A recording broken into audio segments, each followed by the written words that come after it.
नमस्कार।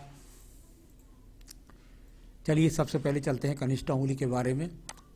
मैंने हमेशा बताया है कनिष्ठ उंगली यदि आपकी सूर्य की उंगली के साथ एकदम जुड़ करके चले, व्यक्ति बुद्धिमान होता है, धैर्यवान होता है, डिसीजंस पावर्स मजबूत होती हैं और अपनी ज़िंदगी में कोई व्यक्ति अगर उन्नति तरक्की प्राप्त करता है तो उसके लिए ये बहुत अच्छी कनिष्ठ उंगली कहलाती है। ये बौद्धिक क्षमता के हिसाब से, निर्णय लेने की क्षमता से और साथ ही साथ अच्छी याददाश्त के हिसाब से सारे गुण वर्तमान में उंगली पर दिखलाई पड़ रहे हैं।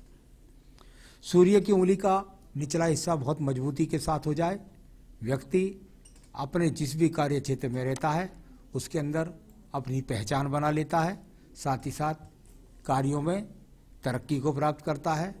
और जब बृहस्पति की उंगली से उंगली बड़ी हो जाती है तो निरंतर प्रगति की तरफ बढ़ता चला जाता है। इसके फर्स्ट पर कुछ मुझे ये रेखा सी दिखाई दी माइनस सी यहाँ पर, यदि ऐसी हो तो थोड़ा क्रोध पर नियंत्रण रखना चाहिए। तो ये थोड़ा क्रोध पर नियंत्रण रखें, बस इतनी सी ही बात है।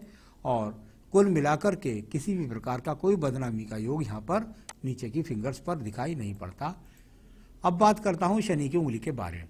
शनि की उंगली यहाँ जीवन के अंतर्गत शनि की ढैया, शनि की साढ़े साथी, महादशाएँ और साथ ही साथ आपके जीवन के अंदर रोगों की स्थिति और अपने जीवन के अंदर आपकी क्या धन की स्थिति है, क्या आपका कोई मोटा धन डूब जाएगा, इस तरह के संकेतों को दिखलाती है ये शनि की उंगली। यहाँ पर कोई भी माइनस रेखा मुझको नज़र नहीं आ रही। कुल मिलाकर के यहाँ शनि की ढैया साढ़े साथी में कोई ज़्यादा प्रभाव खराब आपके जीवन में नहीं आएगा। धन के ठीक ठाक आगमन बने हुए हैं, रोगों का कोई बहुत बड़ा इशू यहाँ पर नज़र नहीं आ रहा है। चलिए मैं बात कर लेता हूँ इसके बाद में आपकी बृहस्पति की उंगली के बारे में। बृहस्पति की उंगली एक बार आपकी क्लियर उंगलियों को देख लेता हूँ बृहस्पति की को, कभी उस पर कोई रेखा आ रही हो। बिल्कुल यहाँ भी कोई भी रेखा नज़र नहीं आ रही। यानी कि जब यहाँ पर किसी भी प्रकार की माइनस रेखाएं छोटी छोटी नज़र आने लगे सेकंड पर, क्योंकि आपका सवाल ज़्यादा यहीं पर ही है, तो इस तरह की माइनस रेखाएं जब व्यक्ति के जीवन में आती हैं, अगर थर्ड पर्वत पर ये ज़्यादा होती हैं तो संतान में देरी के संकेत, और यदि सेकंड पर्वत पर इस प्रकार की रेखाएं होती हैं तो ऐसा कह सकते हैं कि जीवन के अंदर पत्नी के साथ में तालमेल में कमी। अब इस तरह का इशू की कोई भी यहाँ रेखा नहीं है। जब तक ये माइनस मार्किंग नहीं आएगी तो जीवन में किसी समय भी कोई भी पत्नी आएगी आपके जीवन में, अगर वो रेखा यहाँ नहीं बनेगी तो निश्चित रूप से आपका उस पत्नी के साथ में अच्छा तालमेल रहेगा। चलिए मैं बात करता हूँ इसके बाद में आपके पर्वत की, जिसको बोलते हैं बुध का पर्व। बुध का पर्व, और जब ये आड़ी रेखाएं इस प्रकार से हो तो मैं इसे अच्छी धन की स्थिति नहीं मानता। आपके हिसाब से आप भले ही माने जाएं कि मेरे लिए ये धन की स्थिति अपने आप में बहुत अच्छी है और मैं इससे अपने आप को बहुत सुखी अनुभव करता हूं, लेकिन मेरे हिसाब से ये धन के आगमन सिर्फ इतने की जब आड़ी रेखाएं होती है तो धन तो निरंतर बना रहता है, लेकिन वो धन सिर्फ और सिर्फ आपकी ज़रूरतों को पूरा करता है।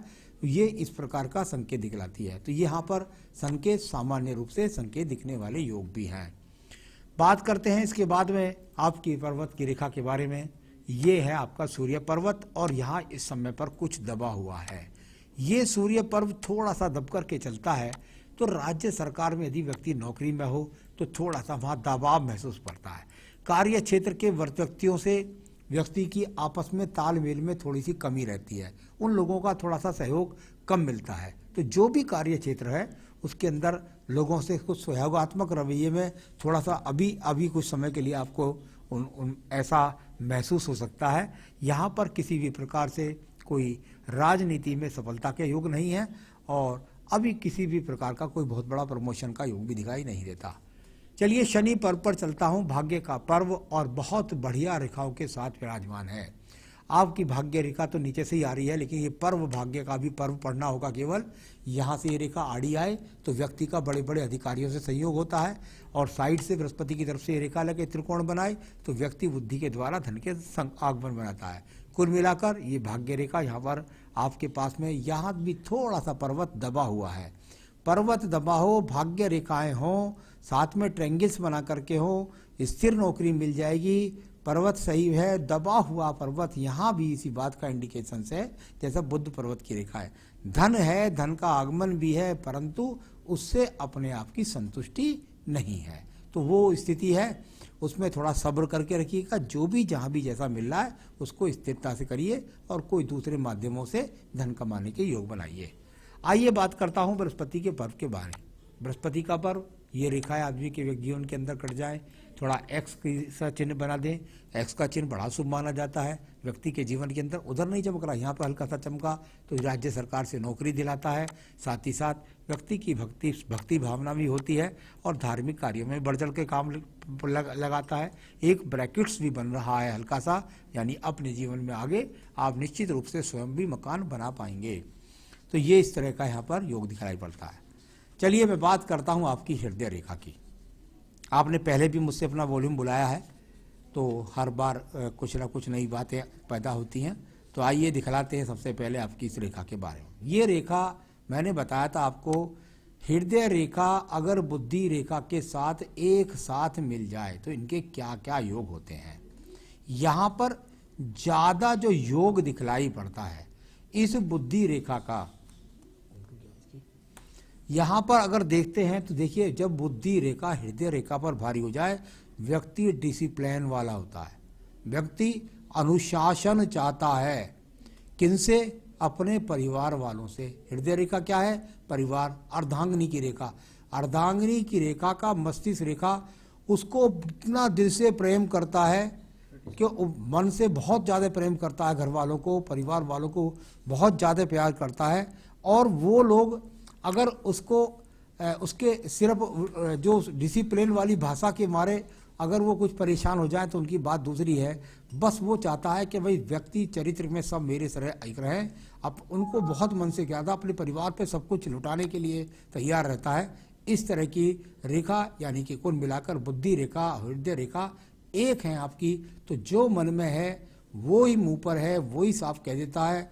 बहुत ज़्यादा चरित्रवान होता है, डिसिप्लिन में इसको एकदम बिल्कुल सब परिवार वालों को और मन से बहुत प्यार करता है परिवार को।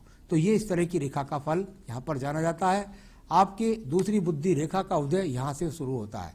यहाँ पर ये थोड़ा सा जो रेखा है ये आपके लगभग ऐसा समझ सकते हैं आप कि आपके जो वर्तमान में आप 37-38 कहते हैं, तो यहाँ एक छोटा सा ये दीप भी बना रही है, यहाँ हल्का सा। तो यानी कि आपके जीवन में एक हल्का सा दीप है यहाँ पर, ये इस जगह।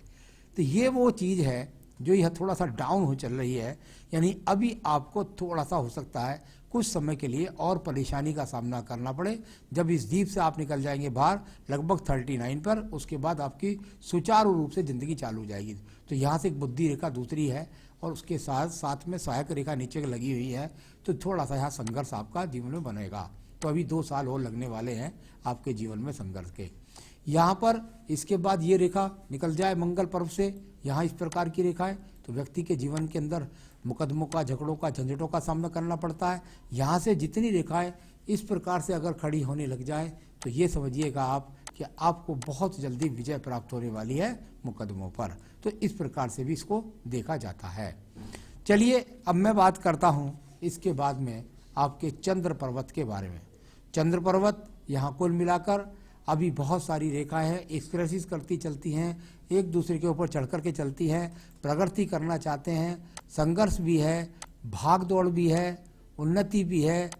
तो साथ के साथ में भाग दौड़ जैसी रेखाएं जब मस्तिष्क रेखा से थोड़ा सा डाउन होने लगें आयु रेखा की तरफ, और यहाँ पर एक इस तरह का सब आपको ये एक थोड़ा सा ऐसा मंगल से जाकर ये मंगल को जाने वाला, यानी कि साहस के द्वारा मुकदमों पे वजह से हिरास और उस पर जीत करने की इच्छा, इस प्रकार का संकेत इन रेखाओं के द्वारा यहाँ पर जाना जाता है।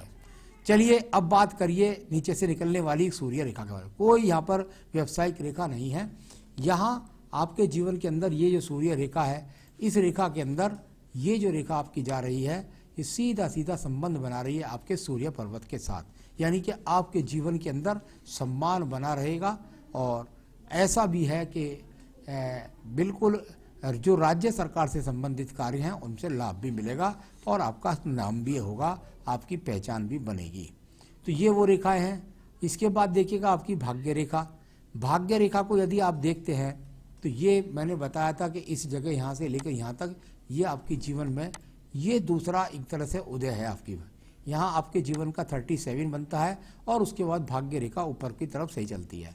लेकिन जब जब जिंदगी के अंदर कोई भी उठान पठान आता है, उसको उभरने से में 1 से 1.5 साल व्यक्ति का लग जाता है। छोटा सा दीप आ गया था आपकी वहाँ पर उधर आयु रेखा पर, तो वो अभी आपके जीवन में 1-1.5 साल आपको और थोड़ा सा किसी भी संघर्ष का सामना कराएगा।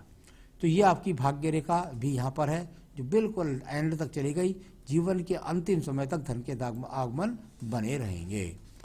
चलिए मैं बात कर लेता हूँ इसके बाद में आपके यहाँ थोड़ा सा केतु पर्वत पर थोड़ा सा जब एक दूसरे के ऊपर रेखाएं चढ़ने लगें, कुछ डाउन पर्वत भी बन जाए, पर्वत कुछ दबा हो जाए, तो बस ऐसा समझ सकते हैं थोड़े मोटे रोगों से सावधान रहिएगा। ये शुक्र पर्वत से निकल कर के एक रेखा का संबंध सूर्य पर्वत के साथ भी है, यानी इसका संबंध अगर इस तरह से देखे जाए तो शुक्र पर्वत से निकल कर के जो आपकी सूर्य पर्वत पर रेखा जा रही है, वो बता रही है कि आपके जीवन में जो अर्धांगिनी पहले भी आई होगी, वो भी हो सकता है आपको कुछ आमदनी, कुछ स्रोत बनाती हो, कुछ नौकरी करती हो, लेकिन आगे भी ऐसे ही बहुत कुछ है। साथ ही साथ ससुराल पक्ष का सहयोग भी ऐसे व्यक्तियों को अच्छा मिलता है। तो ये यहाँ पर एक अच्छा संकेत इस प्रकार से भी है।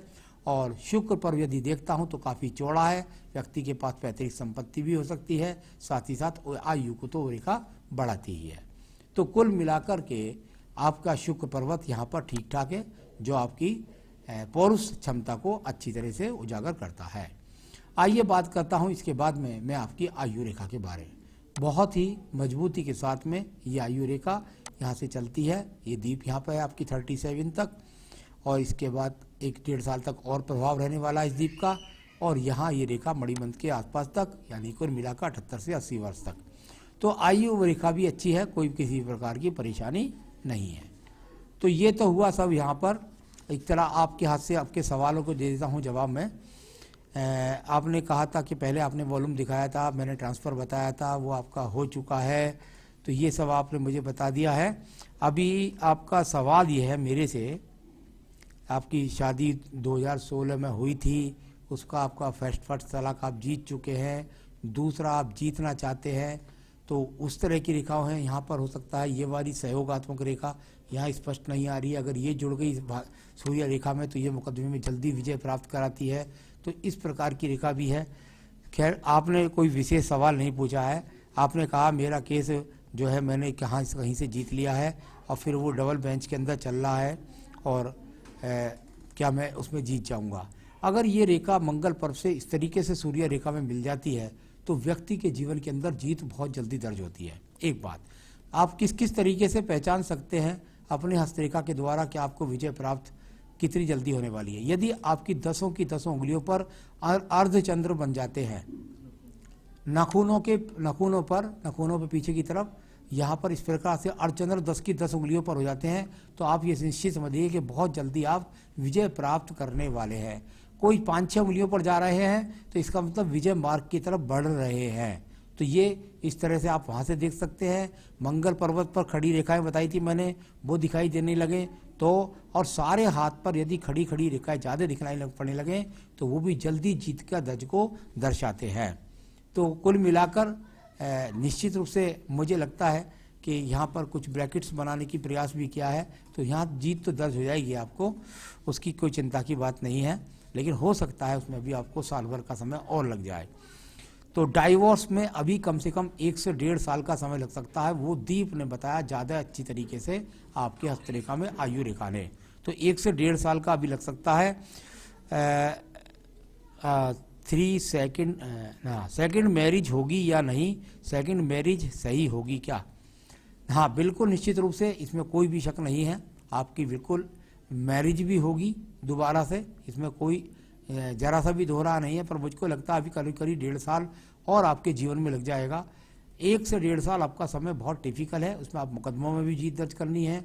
उसी के बाद आपका विवाह योग भी बनेगा, निश्चित रूप से आपको विवाह दूसरा बनेगा, और बिल्कुल 1 से 1.5 साल के अंदर उसके काफ़ी अच्छे योग, मुकदमा होते ही फ़ौरन तुरंत हो जाएगा। चाइल्ड का क्या योग है या नहीं, चलिए मैं देख लेता हूँ आपके हाथ में अच्छी तरीके से। यहाँ तो नज़र नहीं आया, दूसरे फोटो में देख लेते हैं। इधर भी नहीं, इधर देख लेते हैं। देखिए मैं यहाँ पर एक चिन्ह बना देता हूँ, या आपको स्पष्ट तरीके से देख लीजिएगा।